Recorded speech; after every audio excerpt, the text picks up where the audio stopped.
The brochure lands on the mahogany desk with a soft thud that somehow fills my father's entire study. Glossy paper, smiling teenagers climbing rock walls under a blinding desert sun. Sunrise, wilderness therapy where troubled teens find their path.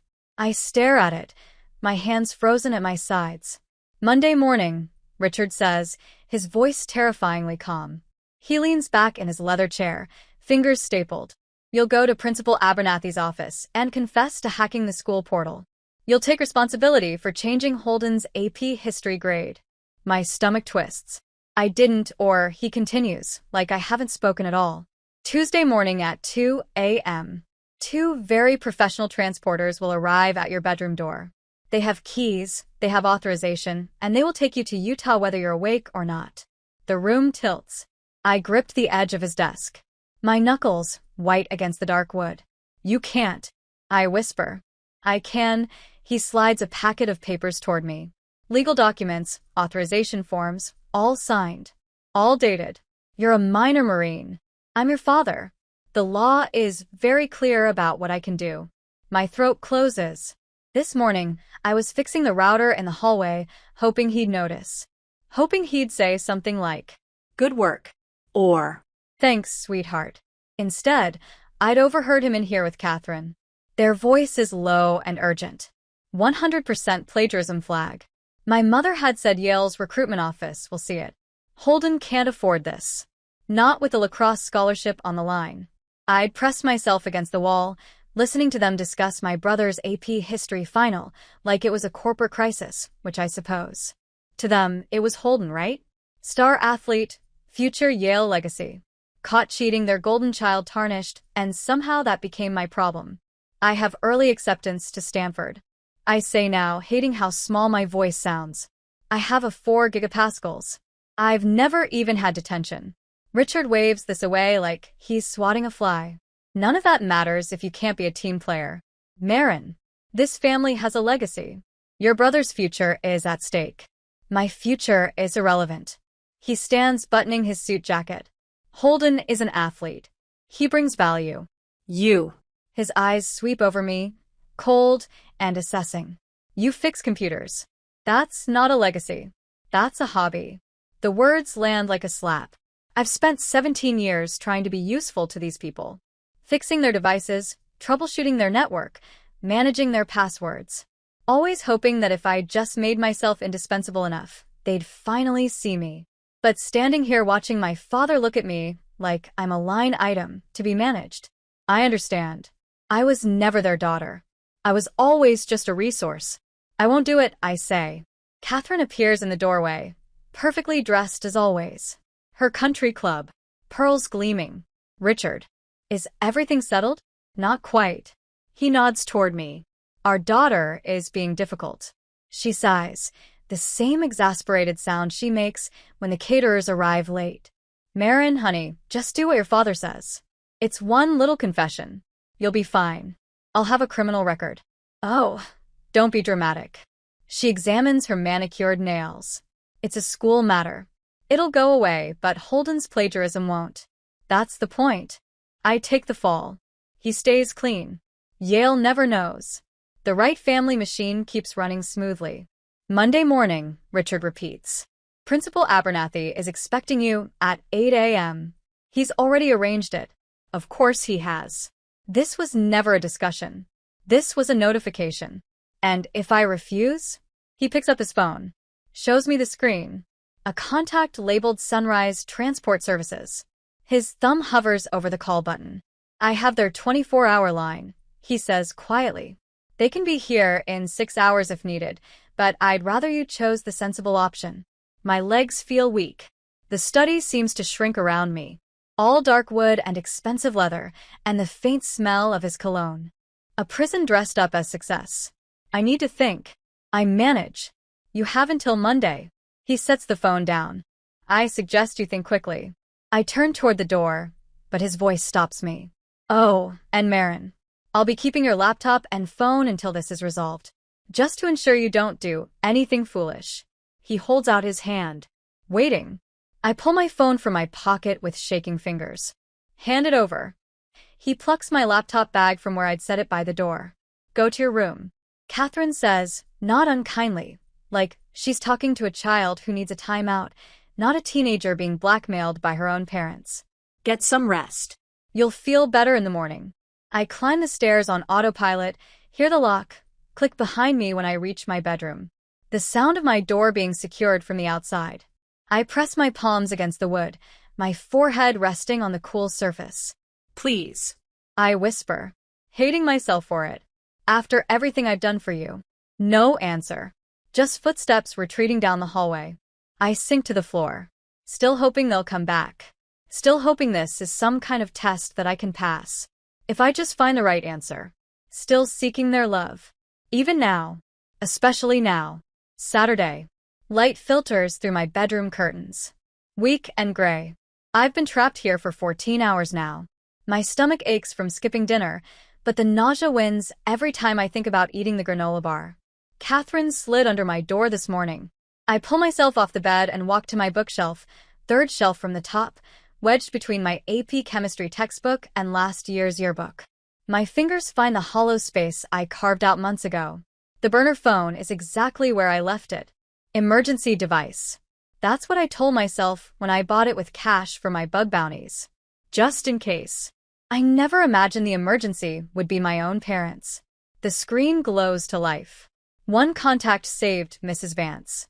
I type fast. Thumbs shaking. Need help? Locked in. Can you access school server? Check Holden's AP history final. The response comes in seconds. On it. Stay calm. I pace the room while I wait 6 steps to the window. 6 steps back. My mind runs. Calculations, probabilities, escape routes. But every scenario dead ends at the same problem. I'm 17. Legally, they own me. 10 minutes pass then. Oh my God. Maren. My heart stutters. What did you find? Plagiarism confirmed essay purchased from Academic Mill. But there's more. Checking the document header now. I sit on the edge of my bed, phone gripped so tight my fingers ache. The house is quiet, except for the occasional creak of floorboards below. Richard and Catherine moving through their Saturday routines like nothing is wrong. Like they didn't just threaten to have me kidnapped. The phone buzzes. I found the forwarding chain in the file metadata. The receipt was emailed to art.wright@wrightassociates.com. I read it 3 times. Not just academic dishonesty. Corporate fraud. Richard used his work email to facilitate the transaction. He likely expensed it. My father didn't just fail Holden. He committed embezzlement to cover it up. The room seems to tilt. I press my palm against the wall, steadying myself. This is bigger than a plagiarism scandal. This is criminal. Federal charges. Prison time. Another buzz. Are you safe? Should I call someone? I want to say yes. Want to tell her to call the police? Call anyone. But I know how this plays out. Richard has lawyers. He has money.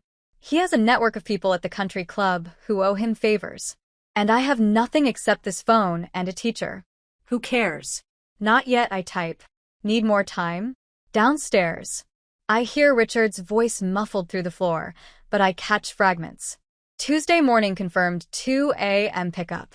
He's talking to them. The transporter's making it real. Something shifts inside my chest. Not fear anymore. Something colder. Sharper. I stop crying. Just stop. The tears dry up like someone turned off a faucet. Because I finally understand there is no earning my way out of this. No amount of usefulness will make them love me. I could fix every computer, solve every problem, sacrifice everything, and it would never be enough. They don't see a daughter. They see a tool. And when a tool stops being useful, you discard it. I stand and walk to the heating vent in the corner of my room. The screws come out easily. I've practiced this behind the metal grate. Tucked into the ductwork is a small USB drive. Cold wallet. $5,000 in cryptocurrency from 3 years of bug bounties. My escape fund. I power up my old tablet. The one Richard doesn't know about hidden in my closet behind winter coats. Connect the USB. My hands are steady now. Clinical. The cryptocurrency exchanges to a prepaid Visa in 17 minutes. I watch the progress bar fill. Thinking about all those nights I spent hunting vulnerabilities in corporate systems. All those reward payments I saved instead of spent. I was preparing for this without knowing it.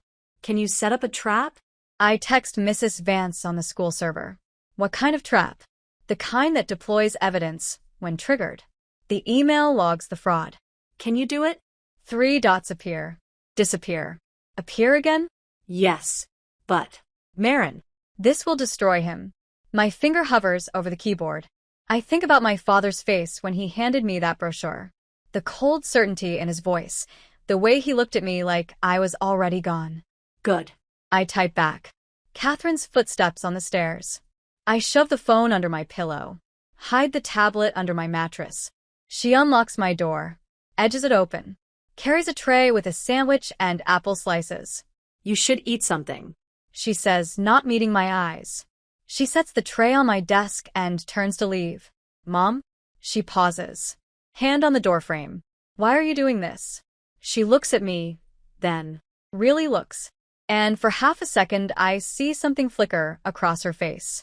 Guilt, maybe. Or shame. But then it's gone. Your brother needs this, she says quietly. The family needs this. And what do I need? She doesn't answer. Just closes the door, locks it. I listen to her footsteps fade. Retrieve the phone from under my pillow. Trap armed. Mrs. Vance texts. Payload. Ready to deploy on command. Are you sure about this? I look around my room at the trophies from academic competitions. Richard never attended the certificates from coding camps. Catherine never asked about the Stanford acceptance letter pinned to my bulletin board that they dismissed as irrelevant. This was never my home. These were never my parents, their captors. And I'm done being their prisoner. I'm sure I type. Let's end this. On Sunday night, the country club's crystal chandeliers throw fractured light across white tablecloths, making everything look sharp and expensive. I smooth my navy dress. Catherine's choice, not mine. And force my face into something neutral. Blank. The expression I've practiced in the mirror for the last hour. Richard has his hand on my elbow, guiding me to anyone watching. It probably looks protective, fatherly, but his fingers dig into the soft spot just above my bone, a private reminder that I'm here because he allows it. Smile. Maren, he murmurs as we approach the Haversham table. You look like someone died. Not yet, I think, but give it until Monday. The Haversham rise to greet us. Mrs. Haversham in pearls. Mr. Haversham in his Yale reunion. Ty, their daughter, is at Princeton. I remember Catherine made sure I knew that. As if I needed another reminder of what legacy looks like when parents actually invest in it. Richard. Catherine. Mrs. Haversham Erica is my mother. And my dear, you look so grown up. I smile. Say thank you. Let them talk around me while I catalog exits the main doors behind us. The terrace to my right. The service hallway near the kitchen. Old habits always know where the doors are. And where's that handsome brother of yours?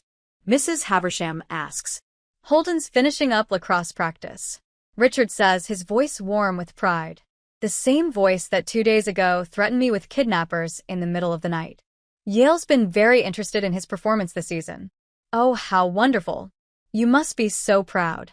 Catherine beams. We certainly are. He's worked so hard. I press my lips together. Holden's hard work consists of hiring someone to write his essays and charming teachers into extending deadlines. But sure, let's celebrate that. Richard's hand tightens on my elbow. Warning, I keep smiling. Well, we should find our table, Catherine says. Lovely to see you both. We move through the dining room like we're on parade. Richard stops every few feet to shake hands. Clap shoulders. Laugh at jokes. I can't hear over the blood rushing in my ears. Catherine floats beside him, perfect in her silk blouse and country club politics. I am wallpaper, furniture. The daughter who exists to make them look complete. Our table is near the windows. Holden arrives 15 minutes late. His hair still damp from the shower. Smelling like expensive body spray. He drops into his chair with the easy confidence of someone who's never been locked in his bedroom. Traffic was crazy, he says. Though we all know he just didn't care about being on time. You're here now. That's what matters. Catherine passes him a menu. The salmon is supposed to be excellent tonight. I study my own menu without reading it. My clutch sits in my lap. Small and black and unremarkable. Inside. Lipstick. Emergency $20. And the burner phone wrapped in a scarf to muffle any vibration across the table. Richard leans toward the Caldwells. His voice carries just enough for nearby tables to overhear. Martin's been under a lot of stress lately. He says, like he's confiding something difficult. Her Stanford acceptance has been wonderful, of course, but sometimes brilliant kids put too much pressure on themselves. Mrs. Caldwell makes a sympathetic sound. We've actually been discussing a therapeutic break, Richard continues. Somewhere she can disconnect, reset. The teenage years can be so overwhelming. My hands clench around the menu. He's doing it. Priest binning my disappearance. Planting the story so that when I vanish Tuesday morning, everyone will nod and say, "Oh yes. Poor thing. She needed help." That sounds very wise, Mr. Caldwell says. Our nephew did something similar. Came back a different person.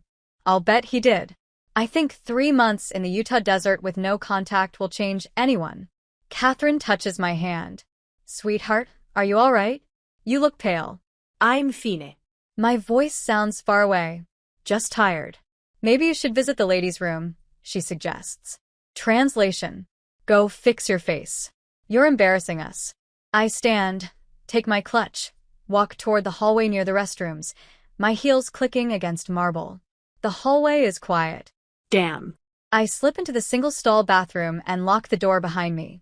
My hands shake as I pull out the burner phone. I've kept it on silent since yesterday, checking it only when I'm certain I'm alone. Now I thumb it on. The screen glows pale in the fancy bathroom lighting. One new message. Mrs. Vance, payload armed. 2 words, that's all. But my chest loosens for the first time since we arrived. The trap is set. The server script is loaded. The evidence is compiled and queued. Tomorrow morning, when I walk into that building, I won't be defenseless. I'll be the one holding the trigger. I delete the message, power down the phone, wrap it back in the scarf, and tuck it into my clutch. When I return to the table, Holden is telling some story about lacrosse practice. Something about a goal he scored, a play he made. Richard laughs, genuinely delighted. That's my boy, he says. I sit down, pick up my water glass, let the conversation flow around me.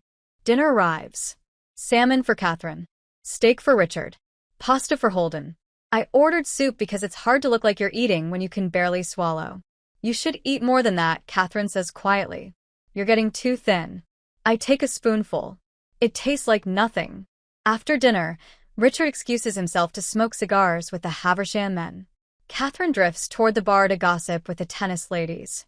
Holden heads for the lobby, probably to flirt with the hostess. I follow him, not because I want to, because I need to. He's leaning against the coat check counter, scrolling through his phone, smirking at something. Holden? He looks up. The smirk widens. Hey, sis. You surviving? Barely. Yeah, well, he pockets his phone. Maybe next time don't make things so complicated. Just take the hit for the team, you know. Something in my chest goes very cold. I look at him. Really? Look at him. This person who shares my DNA, my last name, my home. This stranger who thinks my future is a reasonable sacrifice for his convenience. And I feel nothing. Not anger, not hurt. Just a distant clinical observation. He is not my brother. He's a symptom of the disease that is this family. You're right, I say quietly. I should have made things simpler. He blinks, surprised. Oh, well. Good. See you at home. I walk back toward the dining room, but I don't feel afraid anymore. I feel clear, focused. They're at the table when I return. Richard and Catherine discussing golf schedules. They look up when I approach. Feeling better? Catherine asks. Much better. I meet Richard's eyes. Let him see the daughter who's learned her place. The one who understands the family comes first. Don't worry, Dad. I'll handle everything tomorrow. Something in his face relaxes. Victory. He thinks I'm giving in. Accepting my role. Good girl. He says. I knew you'd see reason. I smile. It feels cold on my face. Precise. I always do. Later in the car ride home, I watch the street lights blur past my window. Catherine hums along to classical radio. Richard drives with one hand, relaxed and confident. They think they've won. They have no idea what Monday morning will bring. No idea that while they were parading Holden around, I was confirming the weapon that will dismantle everything they've built. Tomorrow will determine everything. The trap is set. All I have to do is spring it. Monday morning, I dress in my Sterling Hall uniform with hands that barely shake. Button the blazer. Straighten the tie. Check my reflection in the mirror and practice the expression I need. Broken. Defeated. A girl who knows she's lost. It's not hard. I've worn this face before. The real trick is remembering. It's a costume now. Downstairs, the kitchen smells like Catherine's French press coffee and the expensive bread she orders from that bakery in Greenwich. Normal morning sounds. Richard reading something on his tablet. Holden crunching cereal. Like he doesn't have a care in the world because he doesn't. Not anymore. I'm taking care of everything. I clutch my school bag against my chest as I enter, letting my shoulders curl inward. Make myself small. The broken burner phone sits right on top, waiting to be found. The perfect decoy. Catherine glances up from her coffee, and I catch the flash of relief in her eyes. She thinks I've accepted my fate. Good morning. I mumble, heading for the door. Wait. Richard's voice stops me cold. He sets down his tablet, his eyes sharp, suspicious. What's in the bag? My pulse spikes, but I've planned for this. I pull the bag tighter, take a half step back. Just school stuff. Show me. Dad, I need to now. Maren. I let my eyes filled with tears. Real ones. Because some part of me is still terrified. Still that girl banging on her bedroom door. Please. It's nothing.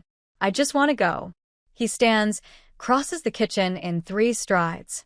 Holden stops chewing to watch. Catherine sets down her coffee cup. Give it here. Richard says, hand extended. I clutch it harder, and that's the key. The resistance. If I'd handed it over easily, he might have suspected. But this desperate, futile defiance. This is what he expects from me. No. I whisper. Please, just let me have this one thing. He rips the bag from my hands. I stumble backward, bumping into the counter. Watch him unzip it, roughly dump the contents onto the kitchen island. Textbooks, folders, a calculator, and they're sliding across the granite. My burner phone. Richard picks it up slowly, turns it over in his hands. Well, he says softly. What do we have here? It's nothing. I say, voice breaking. I just needed a way to. To what? Coordinate your little schemes. He holds it up to the light, like it's evidence in a trial, which I suppose it is. Were you planning to call someone your teacher friend? Maybe get her to help you run away? No, I wasn't going to turn enough. He drops the phone on the tile floor, raises his foot. Dad, wait. The screen shatters under his heel. He grinds it down. Plastic cracking, glass splintering across the kitchen. When he lifts his shoe, the phone is in pieces, completely destroyed. Catherine exhales, actually sighs with relief. Thank God, Richard. I was so worried. She tries something foolish. Holden laughs. Mouth full of cereal. Guess you're really alone now. No phone, no friends, no way out. I stare at the broken pieces. Let my breathing hitch. Once, twice. Let my hands shake. Then they all look away. Turn back to their coffee, their cereal, their tablets. And in that moment, when their attention shifts, I let my breathing steady. Just for 3 seconds. Just long enough to remember this was the plan. I needed them to find the phone disk. Needed them to destroy it. Needed them so drunk on their own victory that they'd never suspect the real trap. The one already armed in the cloud. The one that doesn't need my device.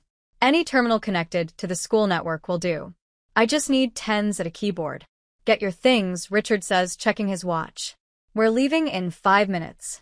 I gather my books with trembling fingers, shoving them back into my bag. The burner phone stays where it is. A sacrifice on the altar of their arrogance. Worth it. Every piece. The drive to Sterling Hall Academy feels longer than usual. Richard drives Catherine in the passenger seat. Both of them relax now. Celebrating. This is for the best, sweetheart, Catherine says, twisting to look at me in the back seat. You'll see. Once this is all settled, everything will go back to normal. Normal? Like there was ever anything normal about this family. Principal Abernathy has the confession letter ready. Richard adds his eyes meet mine in the rearview mirror. You sign it, we submit it to the school board. And this whole mess goes away. Holden keeps his scholarship. The family reputation stays intact. And me? I ask quietly. You'll learn an important lesson about loyalty. The Sterling Hall campus appears through the morning fog. All brick buildings and manicured lawns. Students walking to class with their coffee cups and backpacks, completely unaware that in about 15 minutes, everything is going to change.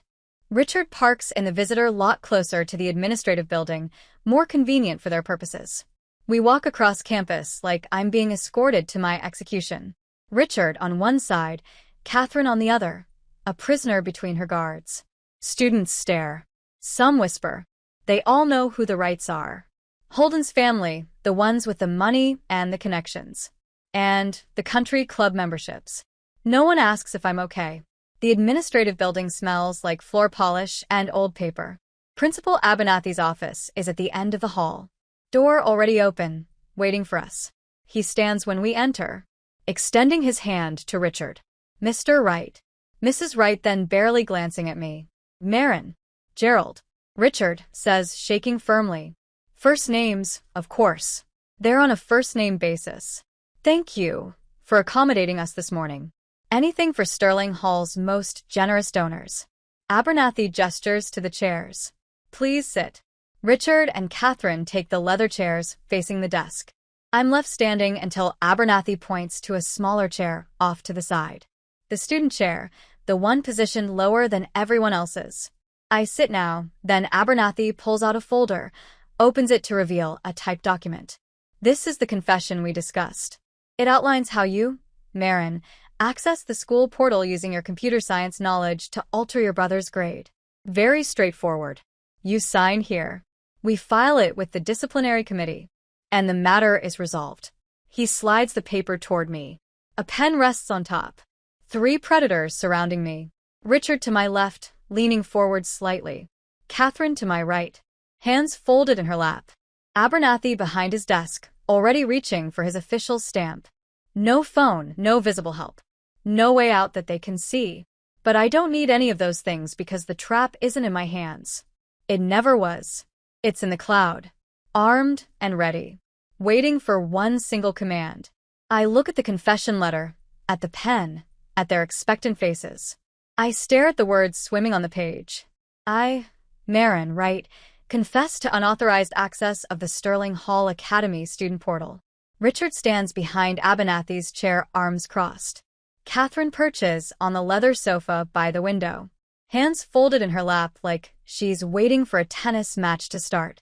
Through the glass panel in the door, I can see Holden leaning against the hallway wall, that smug smile playing at the corners of his mouth.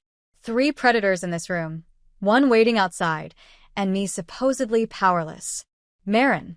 Richard's voice carries that edge. I've learned to fear the one that means his patience is gone. Sign the paper. My hand trembles as I reach for the pen. Let them see the shake. Let them think I'm still that girl who banged on her bedroom door, begging for mercy. That would never come. I pick up the pen. Hold it over the signature line. Then I set it down. I need to upload the original file. I say, my voice small and broken, to make it more legally binding. The one from my laptop. It's still on the school server. Richard frowns. What are you talking about? The hack. I look up at him with wide, desperate eyes. The performance of a lifetime. If I'm confessing, shouldn't there be proof? Real documentation. Otherwise, it's just my word against. I let my voice trail off like I'm too scared to finish. Abernathy glances at Richard. She has a point. If there's evidence of the breach, it would make the confession more airtight. There is no evidence, Richard says sharply, because she didn't actually do it. But if someone asks questions later, I whisper. If Stanford finds out, they'll want proof that it was me. And not. I swallow hard. Not someone else. The bait dangles. Richard's eyes narrow, calculating. He wants this buried deep once every possible angle covered. His corporate instincts kick in. Always get it in writing. Always document the fall guy. Fine. He nods toward the desk. Make it quick. Abernathy stands abruptly, smoothing his suit jacket as he steps aside to give me access. My heart hammers, but I keep my breathing shallow and quick. Terrified child, compliant victim. I slide into the leather chair, still warm from him, and my fingers find the keyboard. The muscle memory takes over a single command line typed so fast it barely registers. Enter the wall monitor behind Abernathy's desk. Flares red. Richard steps forward. What did you do? The screen erupts with text. Forensic log scrolling in real time. White text on crimson background. IP addresses, timestamps, access records, and they're in bold letters at the top. Evidence of academic fraud. What is this? Abernathy reaches over my shoulder, clawing for the mouse, but nothing responds. The screen keeps scrolling. Holden's student ID number. The AP History Final. The 100% plagiarism flag. Then the email chain appears. The forward from Holden. The response from Richard. The attached expense report submitted to Wright and Associates Financial Group. Catherine makes a small sound like air escaping from a punctured tire. Turn it off, Richard says, his voice deadly quiet. I can't. Abernathy is clicking frantically. It's not responding. I don't. The printer starts that horrible grinding sound as it wakes up, and then paper begins spewing out page after page of evidence. The logs, the emails, the internal expense report proving that Richard Wright paid for his son's cheating. Using company funds. Company funds. The screen updates with new text. Copies of this evidence have been automatically distributed to the following recipients. The list appears. Line by line. Ivy League Athletic Commission. Sterling Hall Academy, School Board, Hartford Courier Press. Connecticut Attorney General's Office. IRS Criminal Investigation Division. Richard's face goes white, not pale white. The color of bone. You little. He reaches for the computer, but the monitor goes black. The printer falls silent. 15 pages scattered across Abernathy's desk across the floor. Perfect copies of his fraud laid out like playing cards. Someone is knocking on the door. Hard. Urgent knocking. Abernathy opens it with shaking hands. A security officer stands there, and behind him, a man in an expensive suit I recognize from Wright family dinners. School Board Chairman Wallace, Richard Wallace. His voice is ice. I just received a very interesting email. This is a misunderstanding. Richard starts, but Wallace holds up his phone. Embezzlement of corporate funds for personal use. Fraud. Bribery of a school official. He looks at Abernathy, who has gone gray. We need to have several conversations, starting now. The security officer steps into the room. Mr. Right. I'm going to have to ask you to come with me. You can't be serious. Richard's voice cracks. Do you know who I am? I know exactly who you are. Wallace. His expression is granite. That's why this is going to be handled by the book officer. Please escort Mr. Wright to the security office. Someone from the school board's legal team is already on their way. Richard turns to me, finally sees me, really sees me. I stand up from Abernathy's chair, and I don't look away. Don't blink. Don't apologize. His reputation is burning in real time. Every email recipient reading the evidence, the IRS flagging his account. Yale's recruitment office adding Holden to their permanent blacklist. The country club members. Catherine cares so much about forwarding the Hartford Courier article to each other over morning coffee. Everything he built, everything he valued, every reason he thought he could threaten me. Ash. Maren. Catherine finds her voice thin and desperate. Tell them this is a mistake. Tell them I pick up my bag. Walk toward the door. Maren, please. I pause in the doorway. Look back at them one last time. Richard being guided out by security, his perfect suit suddenly looking cheap. Catherine frozen on the sofa, her country club pearls catching the light. Abernathy, holding the evidence papers with trembling hands, and through the window. Holden's face pressed against the glass. Smile finally gone. I don't say anything. Don't need to. The evidence spoke for me. I walked down the hallway, past lockers and classrooms, and students who don't know yet that their school just imploded past Mrs. Vance's computer science lab, where I catch a glimpse of her at her desk. She gives me the smallest nod. The front doors open. Sunlight hits my face. I step outside and keep walking. No looking back. No waiting for approval. Just air. Just freedom. Just me. The notification chimes on my laptop, and I glance up from the penthouse window, where San Francisco Bay spreads out an endless blue. 7 years since that Monday morning in Principal Abernathy's office. And the sound of an incoming message still makes my shoulders tense for half a second before my brain catches up. Old habits. But this isn't a threat. It's a video message from the scholarship fund I established 3 years ago. A girl named Emma, maybe 16, records herself in what looks like a college dorm room. Her voice shakes slightly as she thanks me for the grant that helped her leave her toxic family situation and finish high school independently. "I never thought I'd make it here," she says to the camera. "But someone believed kids like us deserved a chance." I close the laptop gently. Same device type that once represented my cage. Different context entirely. The coffee shop where I'm meeting Mrs. Vance is a 10-minute walk from my building. She's already there when I arrive. Her gray hair shorter now, but her smile exactly as I remember it. We hug like the friends we've become, though she'll always be the teacher who saved my life. 7 years, she says, settling into her chair. "Look at you." I don't need to look. I know what she sees. The quiet confidence of someone who built her own definition of worth from scratch.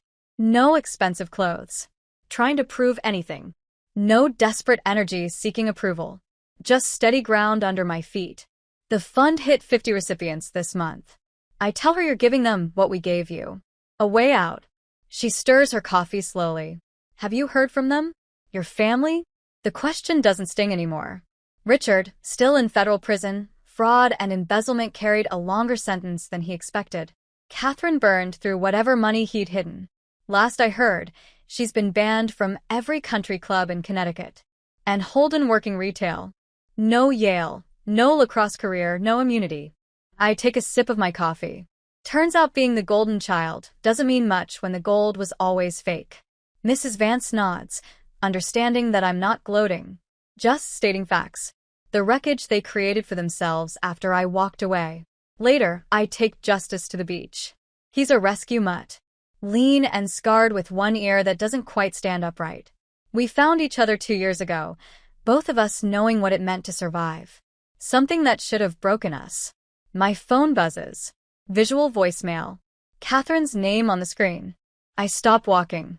Justice sitting patiently beside me while I stare at the notification. My finger hovers over the play button. 7 years ago, I would have listened immediately. That old instinct to be useful flaring up despite everything. But I'm not that girl anymore. I don't press play. I don't even feel curious about what she wants. The desperation in her voice would be obvious even without hearing it. Probably money. Probably framed as a mother's rightful due from her daughter. I delete the message. No anger, no triumph. Just peace. Justice leans against my leg, and I scratch behind his good ear. The ocean stretches out in front of us. Salt air filling my lungs. Free air. Air I chose. We walk along the shoreline. My phone silent in my pocket. My shoulders loose. Somewhere behind me is a woman who gave birth to me, but never saw my value. Somewhere ahead is a life I architected from nothing but my own spine, and a teacher's belief that I deserved better. The silence between us isn't imprisonment anymore. It's choice. I breathe deep, and Justice matches my pace. And we walk until the sun starts sinking toward the water. No looking back. No waiting for approval. That will never come. Just forward. Always forward. Subscribe.